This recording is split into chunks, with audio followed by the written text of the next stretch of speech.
Good morning students हम पढ़ रहे हैं chapter number 1 the cold war era.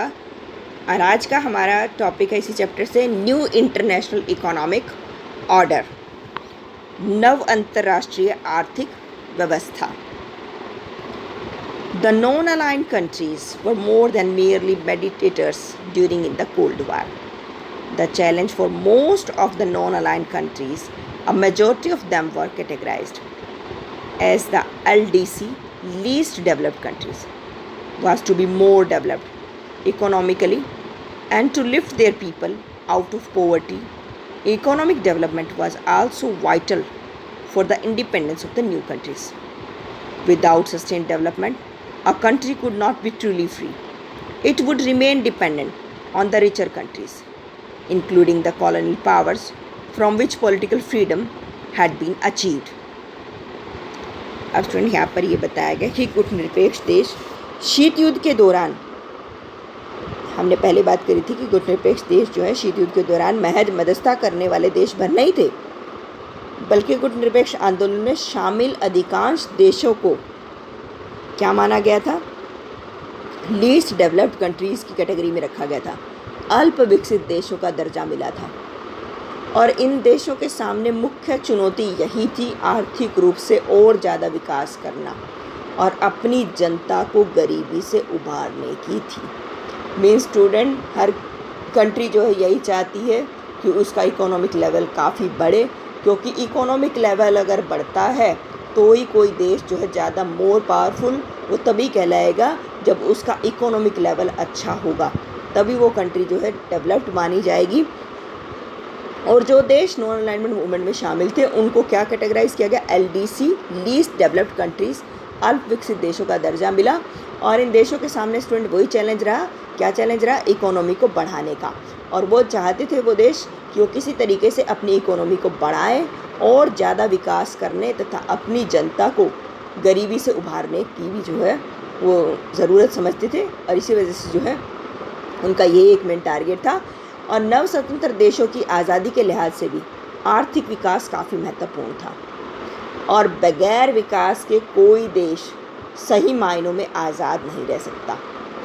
Means कि जब तक उसका इकोनॉमिक लेवल बढ़िया नहीं होगा तब तक उसकी डेवलपमेंट का कोई हम मान नहीं सकते कि लेवल उसका अच्छा है, और उसे धनी देशों पर निर्भर रहना पड़ता है। तो ऐसे में जो है हमें जितने भी जिन देशों की इकोनॉमिक डेवलपमेंट ज़्यादा अच्छी है तो हम जो है हमेशा उन्हीं पर डिपेंडेंट रहते हैं। और उसमें वह उपनिवेशक देश भी हो सकता था जिसमें राजनीतिक आज़ादी हासिल की गई हो। तो ये एक कारण था। And the idea of new international economic order originated with his relation. The United Nations Conference on Trade and Development brought out a report in 1972 entitled Towards a New Trade Policy for Development. The report proposed a reform of the global trading system so as to. अब जो student ये idea था, इसी समझ में नव अंतर्राष्ट्रीय आर्थिक व्यवस्था की धारणा का जन्म हुआ। न्यू इंटरनेशनल इकोनॉमिक ऑर्डर का जो है ऑर्डिनेशन हुआ इसी को ध्यान में रखते हुए। और 1972 में United Nation conference on trade and development के brought out a report on 1972 entitled towards a new trade policy for development. एक 1972 में जो है संयुक्त राष्ट्र संघ के व्यापार और विकास संबंधित सम्मेलन में towards a new trade policy for development शीर्षक से एक रिपोर्ट प्रस्तुत की गई। और इस रिपोर्ट में विश्व स्तर पर जो व्यापार प्रणाली थी उसमें सुधार का प्रस्ताव किया गया था। मीन्स की इसी विषय पर की गई थी कि किस तरीके से जो हम अपने व्यापार को बढ़ाएं। अगर हमारा व्यापार अच्छे से चलता है, आगे बढ़ता है, तो वो हमारे इकोनॉमिक लेवल को आगे बढ़ाएगा और हमारी डेवलपमेंट में काफ़ी हेल्पफुल होगा। और इस रिपोर्ट में क्या कहा गया था कि सुधार कौन कौन से सुधार होने चाहिए उसके बारे में हम जानेंगे। फर्स्ट पॉइंट है give the LDC control over there natural resources exploited by the developed western countries. कि जो LDC लीस्ट डेवलप्ड कंट्रीज़ हैं, अल्प विकसित देशों को अपने उन प्राकृतिक संसाधनों पर नियंत्रण प्राप्त होगा जिनका जो है शोषण पश्चिम के विकसित देश करते हैं, जिनका जो है resources exploited by the developed western countries. कि मीन्स कि give the LDC control over the natural resources, कि अल्प विकसित देशों को अपने उन प्राकृतिक संसाधनों पर नियंत्रण प्राप्त होना चाहिए जिनका जो है दूसरे देश जो है क्या करते हैं, एक्सप्लॉइट करते हैं। तो उस पर कंट्रोल अगर हम लीस्ट डेवलप्ड कंट्रीज़ को दे देते हैं तो वो उनके डेवलपमेंट में जो है काफ़ी हेल्पफुल रहेगा। अगर वो अपने खुद से कंट्रोल से जो रिसोर्सेज को, जो नेचुरल रिसोर्सेज हैं उनका ध्यान रखेंगे तो वो अपनी कंट्री के लिए भी रिसोर्सेज को बचा सकते हैं, और जो वेस्टर्न कंट्रीज़ अब उनका एक्सप्लॉइटेशन कर रही हैं वो नहीं कर पाएंगे, उससे वो बच जाएंगे। Second point, obtain access to Western markets so that the LDC could sell their products and therefore make trade more beneficial for the poorer countries. और अल्प विकसित देशों की पहुंच पश्चिमी देशों के बाज़ार तक होगी तो वे अपना सामान बेच सकेंगे और इस तरह गरीब देशों के लिए व्यापार फ़ायदेमंद होगा। इसकी सेकंड पॉइंट में यही कहा गया है कि जो भी LDC कंट्रीज़ हैं, लीस्ट डेवलप्ड कंट्रीज़ हैं, अगर उनकी पहुंच जो है वेस्टर्न देशों की मार्केट तक होगी तो वो अपना सामान जो इजीली बेच पाएंगे और इस तरीके से जो है जितनी भी पुअर कंट्रीज़ हैं उनके लिए ये ट्रेड जो है काफ़ी बेनिफिशियल रहेगा। Third point, reduce the cost of technology from the western countries, और पश्चिमी देशों से जो भी मंगाई जा रही है प्रौद्योगिकी की लागत जो है वो भी कम हो जाएगी। And fourth point, provide the LDCs with the greater role in international economic institutions, जो अल्प विकसित देशों की अंतर्राष्ट्रीय आर्थिक संस्थानों में भूमिका वो भी बढ़ जाएगी। मीन्स कि provide the LDCs with the greater role in international economic institution, जो अंतर्राष्ट्रीय स्तर पर जो संस्थान है, आर्थिकता से जुड़े हुए संस्थान हैं, उनमें अल्प विकसित देशों की जो है भूमिका, वो इम्पोर्टेंस जो उनकी बढ़ जाएगी। तो ये 4 पॉइंट्स बताए गए थे कि किस तरीके से जो है ये रिपोर्ट में यही बताया गया था कि अगर हमें विश्व स्तर पर व्यापार में अगर कुछ चेंजेस लेकर के आए तो इंटरनेशनल लेवल पर जो है व्यापार प्रणाली में सुधार हो सकता है। उसी को ध्यान में रखते हुए जो ये पॉइंट्स बताए गए थे।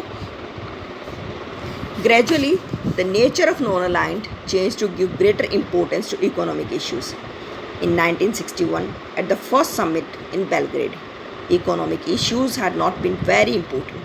By the mid-1970s, they had become the most important issues.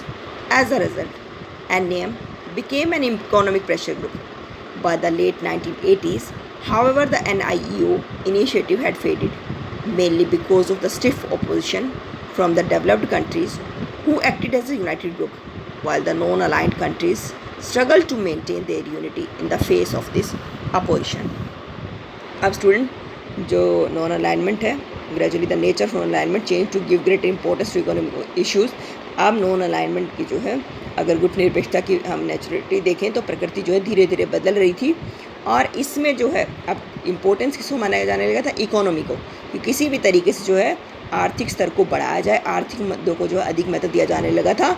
और इसी उसमें जो है बेलग्रेड में हुए पहला जो सम्मेलन हुआ था 1961 में, आर्थिक मुद्दे ज़्यादा महत्वपूर्ण नहीं थे, लेकिन 1970 के दशक तक के मध्य तक आर्थिक मुद्दे प्रमुख होते थे। मीन्स कि 1961 में जो फर्स्ट समिट हुआ था उसमें जो इकोनॉमिक इश्यूज़ को इतना इम्पोर्टेंस नहीं दिया गया था जितना कि 1970 में दिया गया था। क्योंकि स्टूडेंट 1970 में अभी हमने अबव पैराग्राफ में डिस्कस किया था कि 1970 में जो है न्यू ट्रेड पॉलिसी आ गई थी फॉर द डेवलपमेंट, और new trade policy for the development ने क्या किया था, इकोनॉमिक लेवल को बढ़ाने की कोशिश करी गई थी। इसी वजह से जो है 1961 का जो सम्मेलन हुआ था, जो समिट हुआ था, उसमें इतना ध्यान नहीं दिया गया था इकोनॉमिक को बढ़ाने का, बल्कि 1970 में जो है इकोनॉमिक लेवल को बढ़ाने की कोशिश करी गई थी। और 1980 के दशक में उत्तरार्ध तक नव अंतर्राष्ट्रीय आर्थिक व्यवस्था को बनाए चलाए रखने के प्रयास धीरे पड़ गए थे, और इसका कारण था कि विकसित देशों द्वारा किया जा रहा तेज विरोध था। विकसित देश एक सुर में विरोध कर रहे थे, जबकि गुटनिरपेक्ष देशों को इस विरोध के बीच अपनी एकता बनाए रखने के लिए जी तोड़ मेहनत करनी पड़ रही थी। मीन्स की स्टूडेंट 1980s में अगर हम देखें तो NIEO new international economic order के थ्रू जो है वो कम पड़ गया था, क्योंकि जो अपोजिशन कंट्रीज़ थी, जो डेवलप्ड कंट्रीज़ थी, वो इनको एक होने से रोक रही थी। फिर भी नॉन अलाइंड कंट्रीज़ जो काफ़ी स्ट्रगल कर रही थी, और स्ट्रगल के तहत जो वो अपनी यूनिटी को बनाए हुई थी, और अपोजिशन कंट्री जो थी, अपोजिशन कंट्री जो उनका विरोध करी थी, उनके लिए जो है उनका सामना कर रही थी, और उसके लिए जो है उनको काफ़ी मेहनत करनी पड़ रही थी। तो यहाँ पर जो है आज हमने न्यू इंटरनेशनल इकोनॉमिक ऑर्डर के बारे में जाना कि किस तरीके से जो है कुछ कंट्रीज़ नव अंतर्राष्ट्रीय आर्थिक व्यवस्था को फॉलो कर रही थी और अपनी इकोनॉमिक लेवल को बढ़ाने की कोशिश कर रही थी। तो student, I hope you understand. Thank you, have a good day.